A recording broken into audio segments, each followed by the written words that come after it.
চালের ঘরের চালে বাধাপ্রাপ্ত হয়ে, বিল্ডিংয়ের ছাদে বাধাপ্রাপ্ত হয়ে অন্যত্র গড়িয়ে পড়েছে।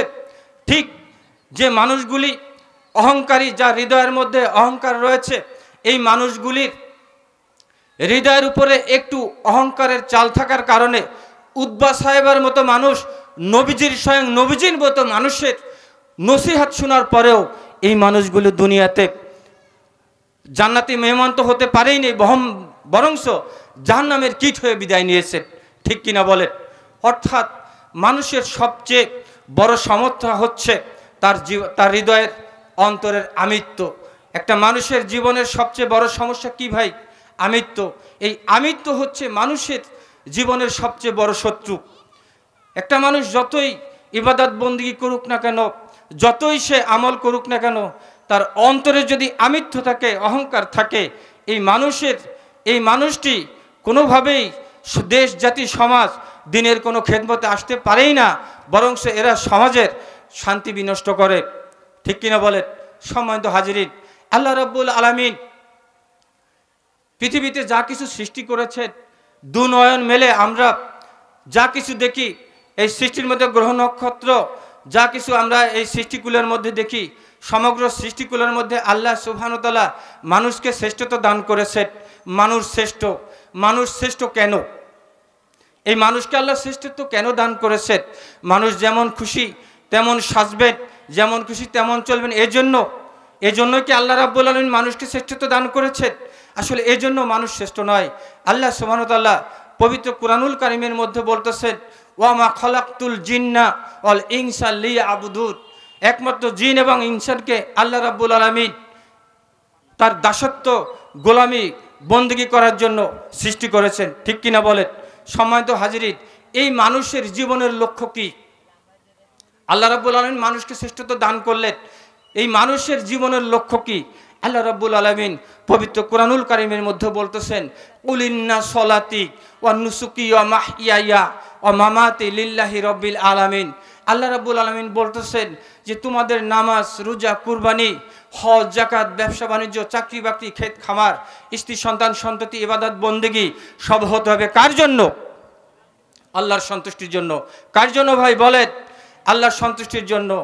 আল্লাহর সন্তুষ্টি যদি মুসলমানের জীবনের লক্ষ্য হয়, মানুষের জীবনের লক্ষ্য হয়, তাহলে কোনো মানুষের সাথে যদি তার মতের অমিল থাকে, হয়তো দলের মিল নাই, মতের মিল নাই, কোনো না কোনোভাবে তার মতের অমিল হয়েছে, এই জন্য কি তাকে ছোট করে দেখা যাবে?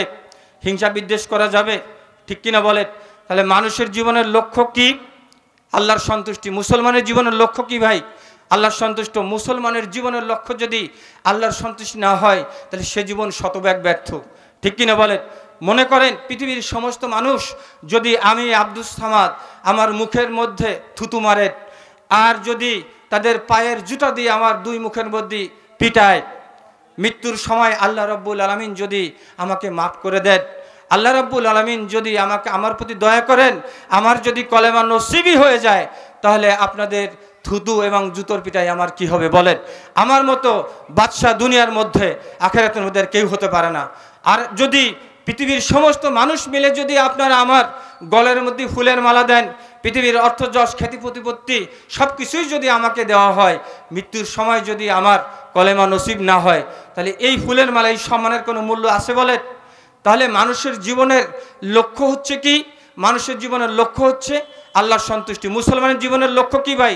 আল্লাহর সন্তুষ্টি। এই লক্ষ্যে পৌঁছার জন্য মানুষ যদি আল্লাহর সন্তুষ্টি অর্জন করতে চায়, তাহলে তার জীবনে একটি বৈশিষ্ট্য থাকতে হবে, সেটি হচ্ছে ইত্তেবায়ে রসুল, অর্থাৎ নবীজির আনুগত্য অনুসরণ ছাড়া কোনো মানুষ আল্লাহর নৈকট্য লাভ করতে পারবে না। ঠিক কিনা বলেন?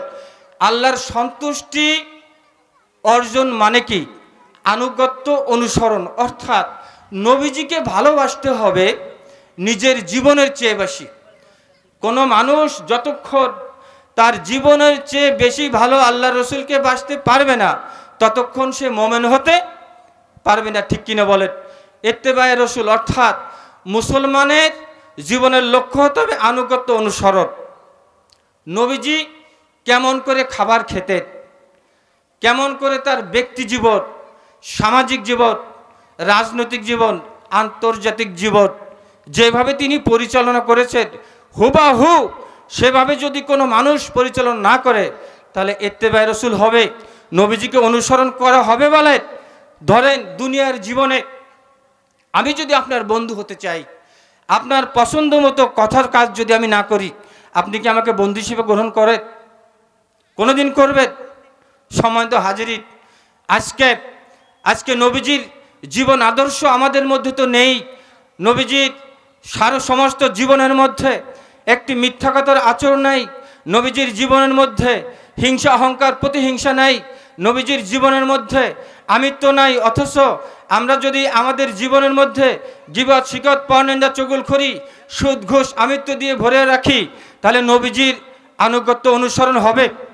আল্লাহ রসুল বলেছেন যে নবীজির আনুগত্য অনুসরণ ছাড়া কেউ জান্নাতে যেতে পারবে না। নবীজির শাফায়াত ছাড়া কেউ জান্নাতে যেতে পারবে? নবীজির শাফায়াত ছাড়া কেউ জান্নাতে যেতে পারবে না। নবীজির শাফায়াত যদি আমি চাই, তাহলে নবীজির আদর্শ যদি আমার ভিতরে না থাকে, নবীজি আমাকে শাফায়াত করবেন? বলে দুনিয়ার জীবনেই তো আপনি আমাকে বন্ধু হিসেবে গ্রহণ করেন না, যদি আপনার পছন্দ মতো আমি কাজগুলি না করি। ঠিক কিনা বলেন? সম্মানিত হাজিরিন, তাহলে মুসলমানের জীবনের লক্ষ্য হচ্ছে আল্লাহর সন্তুষ্টি। এই লক্ষ্যে পৌঁছার জন্য আনুগত্য অনুসরণ, ইত্তেবায়ে রাসূল অর্থাৎ আনুগত্য অনুসরণ লাগবে। নবীজির আনুগত্য ব্যক্তি তথা মুসলমানের জীবনের প্রধান কাজ দুটি। আমি যদি নিজেকে মুসলমান দাবি করি তাহলে আমার জীবনের প্রধান দুটি কাজ আমার উপর অর্পিত। তার একটি হচ্ছে জীবনের সকল ব্যাপারে ইসলামের বিধান মেনে চলা। জীবনের সকল ব্যাপারে ইসলামের বিধান মেনে চলা। ভাই, আমরা কিন্তু জীবনের সকল ব্যাপারে ইসলামের বিধান মানতে পারি না। ঠিক কিনা বলেন? দেখেন, আব্দুল্লাহ ইবনে সালাম, তিনি ইহুদি ধর্মের লোক ছিলেন।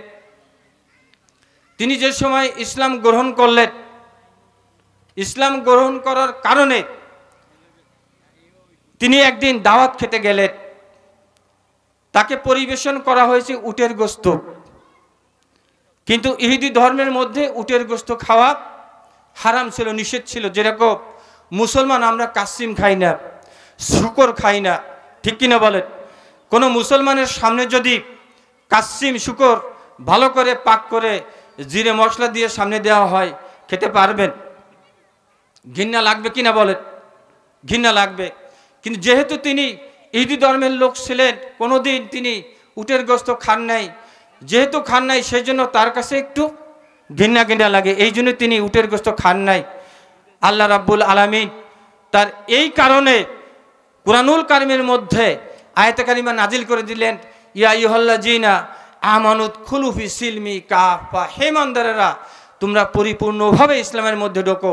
অর্থাৎ ইসলাম এমন একটি বিধান, কিছু মানলাম কিছু মানলাম না, তাহলে কিন্তু পরিপূর্ণ ইসলাম মানা হবে না। ঠিক কিনা বলেন?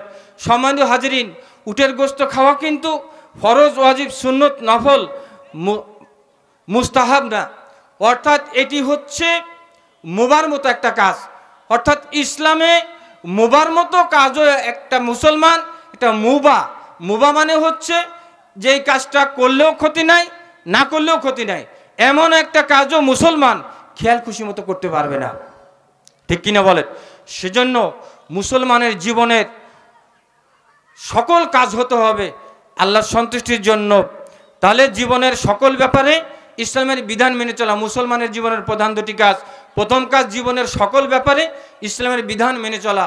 দ্বিতীয় কাজ কি? ব্যক্তি, পরিবার, সমাজ ও রাষ্ট্রকে ইসলামের আদর্শে গড়ে তোলার জন্য ইসলামের বিধান প্রচার করা। আল্লাহ রসুল বলেন, ক্বালা রাসূলুল্লাহি সাল্লাল্লাহু আলাইহি সাল্লাম বাল্লিগু আন্নী ওয়ালাউ আয়া। আল্লাহ রসুল বলেন যে আমার পক্ষ হতে একটি বাণী হলে পৌঁছে দাও। সম্মানিত হাজিরিন, আজকে এই যে 3 দিন ব্যাপী তাফসিরুল কোরআন মাহফিল, বাংলাদেশের সর্বশ্রেষ্ঠ ওলামা মাশায়েখদেরকে আমরা এখানে এনে কোরআনুল কারীমের কথা শোনার চেষ্টা করি। ঠিক কিনা বলেন? হাজার হাজার লক্ষ লক্ষ টাকা খরচ করি। এরকমভাবে বাংলাদেশের এমন কোনো প্রান্ত নাই যেখানে প্রতিদিন ওয়াজ নসিহত হচ্ছে না। ঠিক কিনা বলেন? এত ওয়াজ নসিহত, এত কোরআনুল কারিমের কথা শোনার পরেও আমরা কিন্তু আমাদের আমলের পরিবর্তন করতে পারিনি। আজকে কিন্তু আমার জীবন থেকে আমি মিথ্যা ত্যাগ করতে পারিনি, গীবত ত্যাগ করতে পারিনি, শিখাত ত্যাগ করতে পারিনি, পরনিন্দা ত্যাগ করতে পারিনি, সুদ ঘুষ ত্যাগ করতে পারিনি, আমিত্ব ত্যাগ করতে পারিনি, ঠিক কিনা বলেন? তাহলে এই ওয়াজ নসিহত যায় কোথায়? এত ওয়াজ নসিহত কি হচ্ছে, যাচ্ছে কোথায়, কারণ কি? এত ওয়াজ নসিহত, এত কোরআনুল কারিমের তাফসিরের পরে আমাদের আমলের পরিবর্তন হয় না কেন?